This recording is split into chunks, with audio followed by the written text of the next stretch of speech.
Shadow of Truth, and today is Monday, September the 26th, 2016, and your hosts are Dave Kranzler from InvestmentResearchDynamics.com and Rory Hall from thedailycoin.org.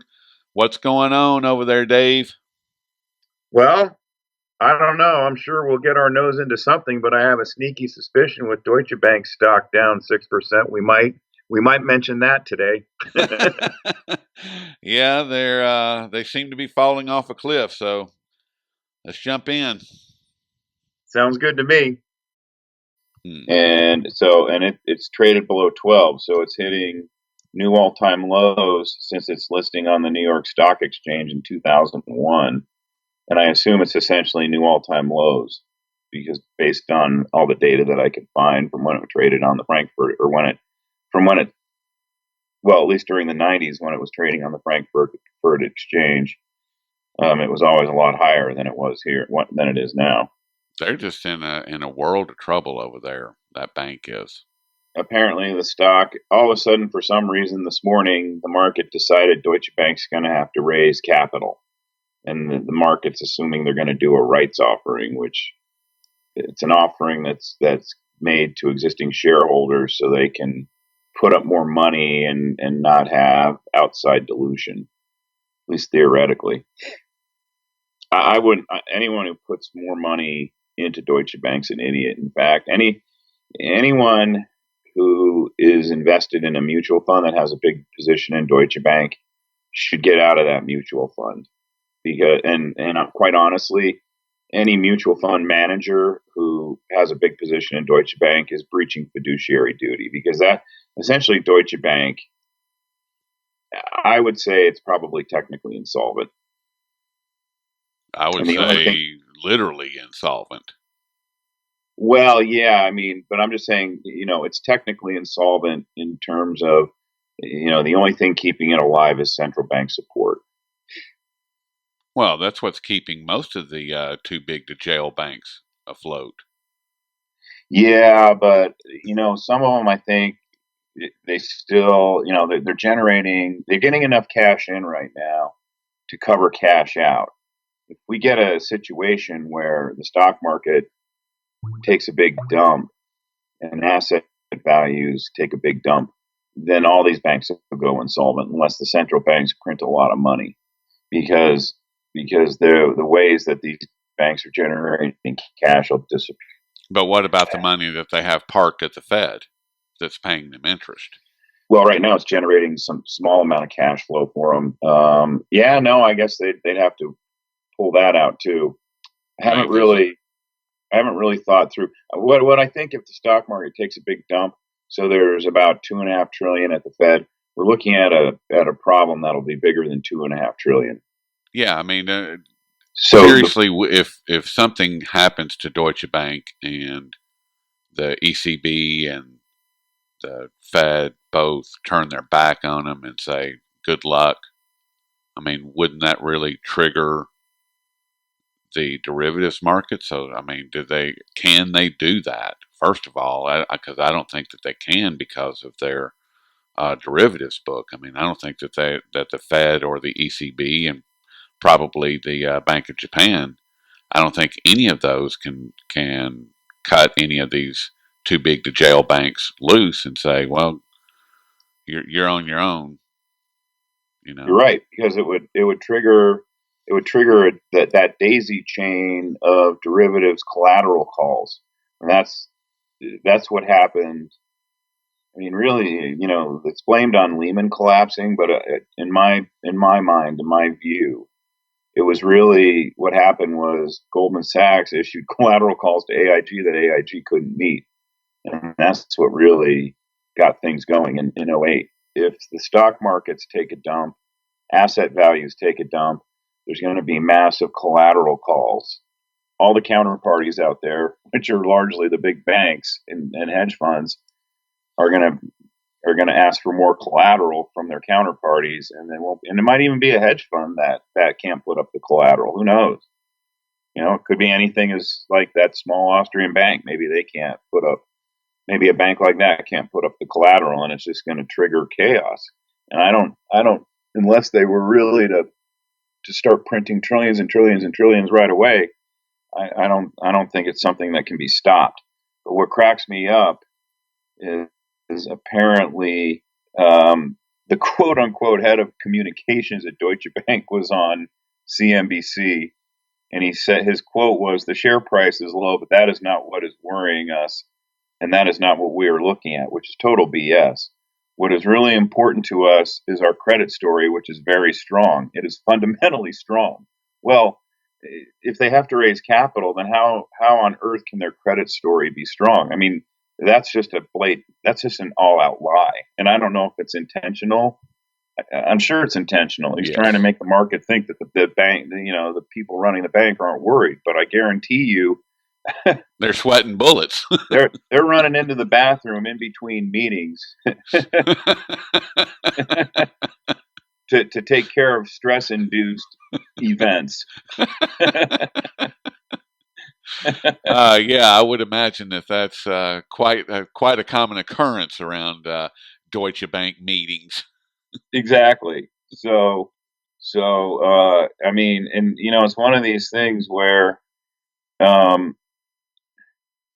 rumors are confirmed to be true after they've been denied 3 times. So I think we've heard the Deutsche Bank people say they're not concerned about what's going on with the bank, with the share price, more than 3 times. So it's confirmed that they're concerned about it. I mean, it's just an idiotic statement to make in public. Of course, no one really watches CNBC anymore, so I guess it doesn't really matter. Well, there's enough people watching it. The algorithms are watching it. Right. Those are the ones that matter.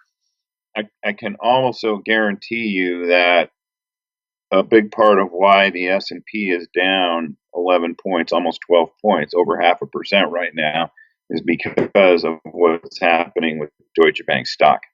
I saw some charts earlier this morning, and the dollar looked like it's in moving down in a pretty steady downward motion. How is that going to affect what's going on right now with Deutsche Bank, or does it have any effect? And why aren't we seeing gold respond accordingly to that? Or is that the reason that we're seeing gold continually step higher? I mean, I know it's not doing any kind of moonshots or anything like that, which I don't really want to see anyway. But it seems like the strong dollar policy that the Fed has been touting for some time now is not accurate. Just from what I saw earlier today, it's down, or it's right around 95. It's been kind of trading between, let's just say, generally between 94 and 100 on the dollar index, and it's largely its relationship with the yen that's driving that trading range. I think it's see what happens is these Fed officials come out in between meetings and they jawbone with interest rate hike threats, and that's to support the dollar. Right. And when the next meeting happens and they don't raise interest rates, then the dollar starts to sell off. So Gotcha. There's actually, I was looking at it last night. This is just unbelievable.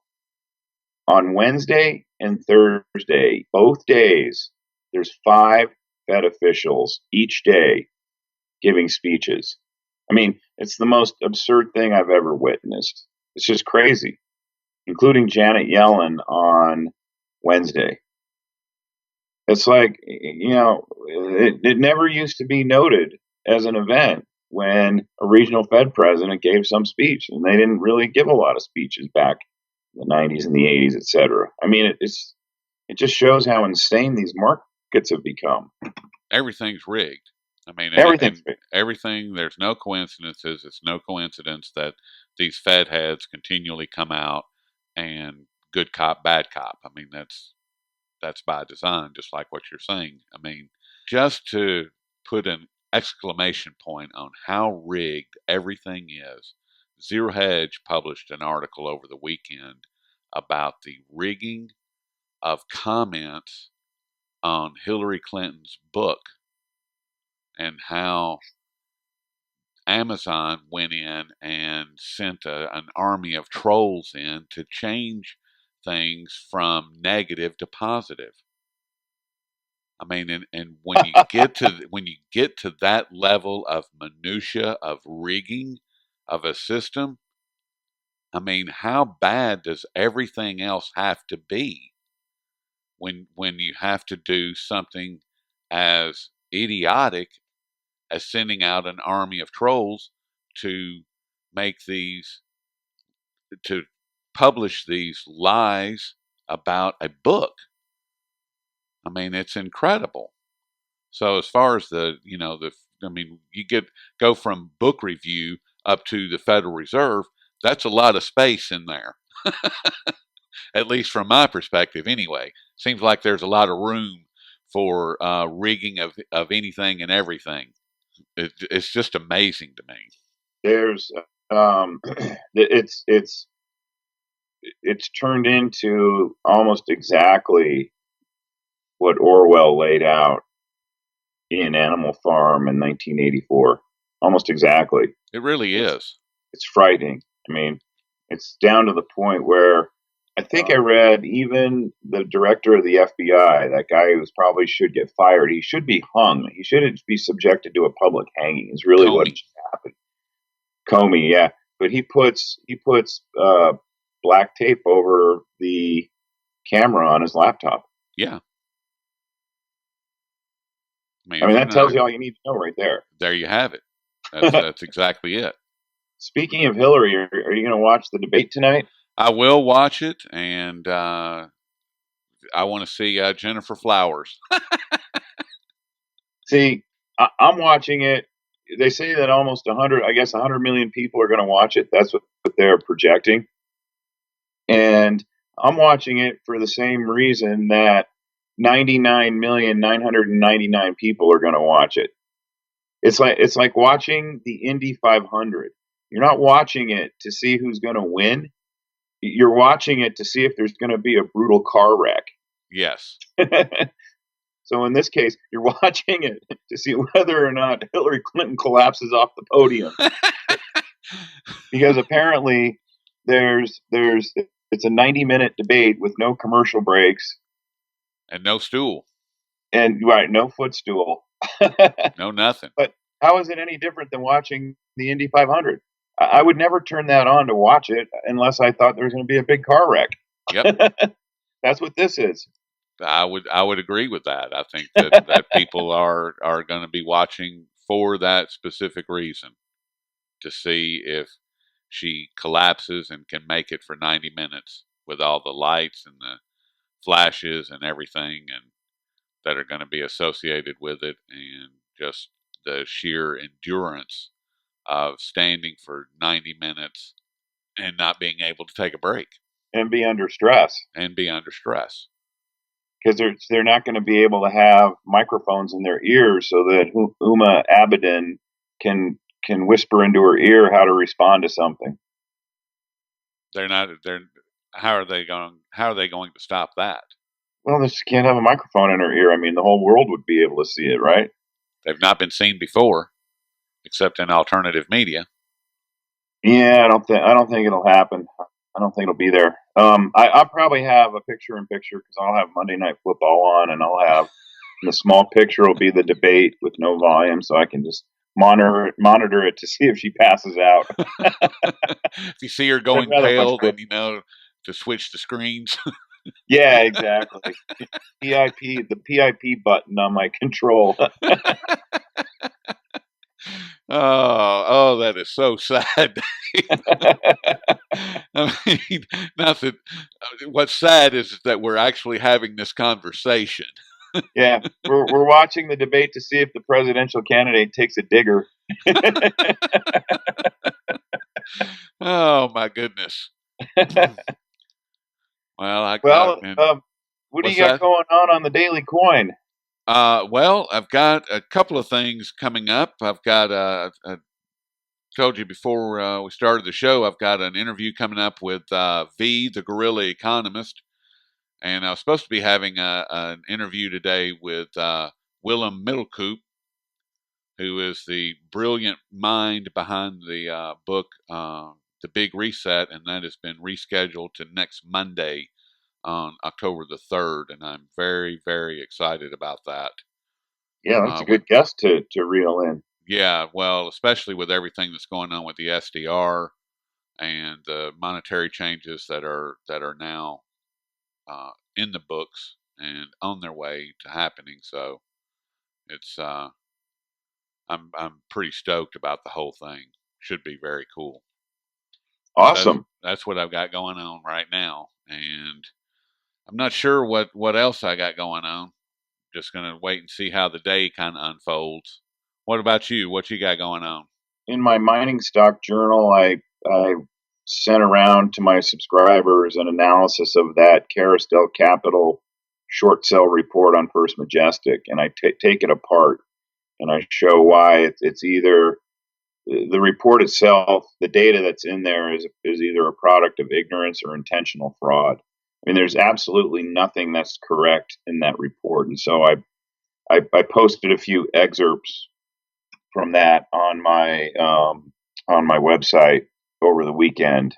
And there's also the National Inflation Association put out I think it was a pump and dump report on a small gold exploration company that, I mean, when I did the analysis on it, I mean, these guys were saying that, oh, it's got 6 grams per ton. It's one of the richest deposits in the world, highest grade deposit, and that's not even close. I mean, Can't be. There's junior miners out there that are assaying drilling results with 40 grams per ton. And when I did my own analysis on the company that they were hyping, it's essentially about a 28-cent stock or something. It started out at 10 cents. And this company right now, given what they have, is probably worth less than 5 cents a share. And so I concluded that it was a pump and dump operation by the NIA, which they're notorious for. So yes. I also had presented the analysis because I had several subscribers who had asked me about this company. So that's kind of what I got going on there. Exposing fraud. Yes. Which is one of the things you do best there, Dave. I have to tell you. Thank you. I appreciate it. Well, I mean, you really do. I mean, as far as I read that your mining stock journal, and I was shocked that because I hadn't bothered to read what this attack piece was written about Keith Neumeier and First Majestic. I don't.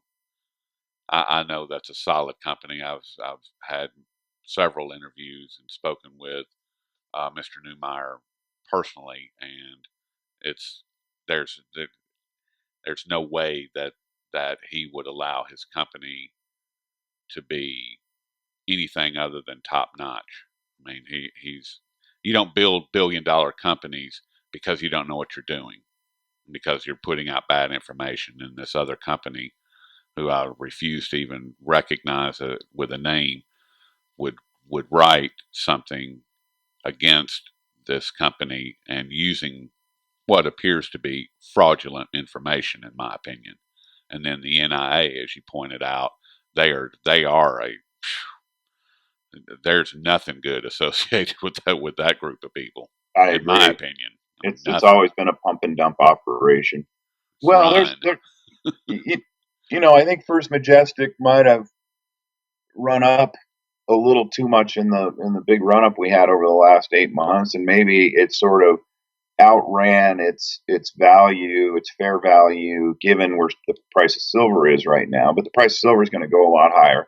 And I also outline in that issue of the of the mining stock journal, what they've got going on there that's not even reflected in their numbers. And a large part of it has to do with their acquisition of Silvercrest Mines, which, I mean, on the surface, great. They acquired a 20 million ounce silver mine, but guess what? There's probably 5 times that amount of silver on the properties that First Majestic acquired in that acquisition.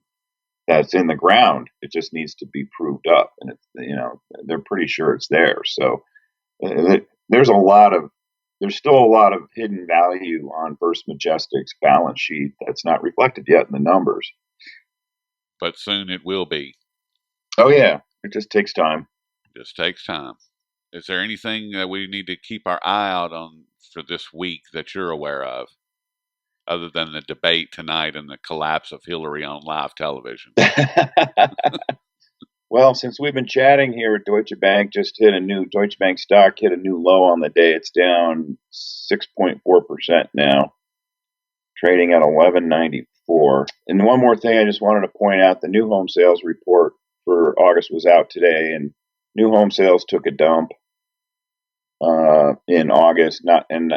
Again, I follow the housing market as closely as anyone out there, and it doesn't surprise me that it did that. And I think what we need to just pay attention to is, be careful if you're thinking about buying a house. I wouldn't do it. Wait at least 3 to 6 months, maybe even longer, because the house that you're looking at that might cost $500,000 today, you're probably going to be able to buy it for $400 or even below $400 a year from now. Yeah, there was an interview. I haven't had a chance to listen to it, but the title of the interview and the person being interviewed, which is Wolf Richter, he's one of the best, in my opinion, as far as keeping up with the housing market. And apparently this interview goes into the Miami condo glut that's going on right now, and that market is crashing, which doesn't surprise me at all. Miami, and he also does a great job following the San Francisco bubble and the fact that bubble's popping.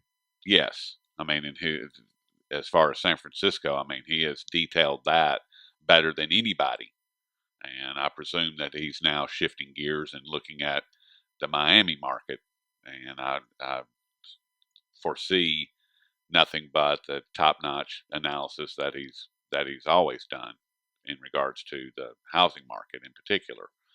I mean, he has shown clearly that the San Francisco market is completely out of control, with prices being 10 to 12% higher than they were at the peak of the last bubble, in 2007 or whatever, 2008. I mean, it's ridiculous, and that's what I'm starting to see all over the country, just like you, Dave. I mean, I can see it right out my window, and people.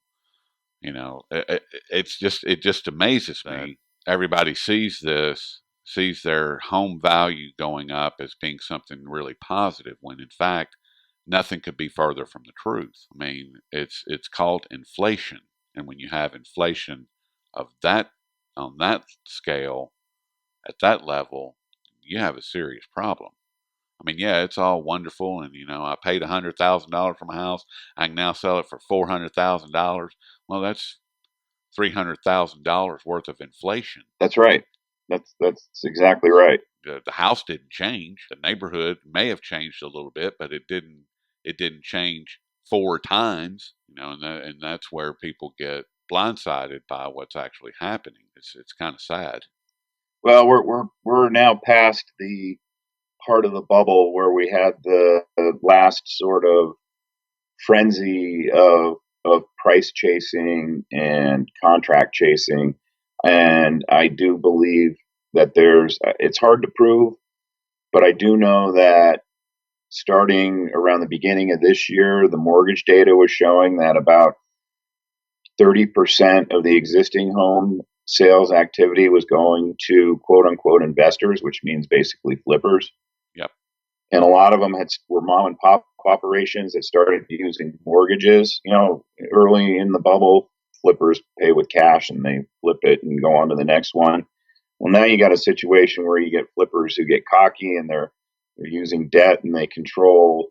Well, the one subscriber of mine here in Denver said she knows of flippers who control 8 to 9 homes, and they're going to get stuck because once the prices start falling, which they are, they have to unload, or they got to shine up the house and put it out for rent. And I'm seeing a lot of price reduce signs, and I'm also seeing a lot of homes for rent. In fact, I was looking around to rent in central Denver in the area where I live in 2008, and there was quite a few homes for rent.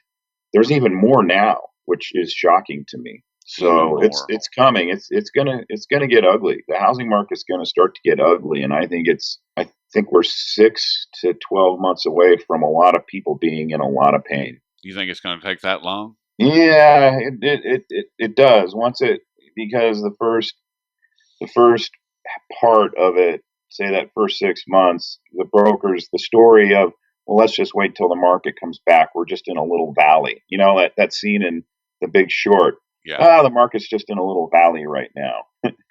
You know, that'll keep people's hopes up, but at some point, hope will be doused, and that's when it's going to really get ugly.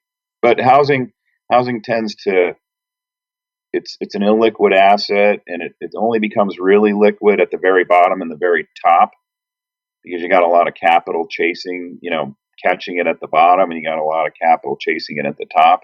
And once that capital pulls away, it's like an avalanche. It starts slowly, and then it just all of a sudden turns into a rush. Kind of like bankruptcy. There you go. Right. It happens slowly, then suddenly. That's right. Oh, my goodness. Well, Dave, is there anything else we should leave them with? Nope. Happy debate watching. Happy debate watching. Happy Hillary collapse watching. The whale watch is on. Let's call it what it is. Lahab spear the whale this time. Oh, my goodness. Well, we'll pick it up on Thursday, and hopefully we'll have some good news to report. Sounds good to me. I'll talk to you then. All right, buddy.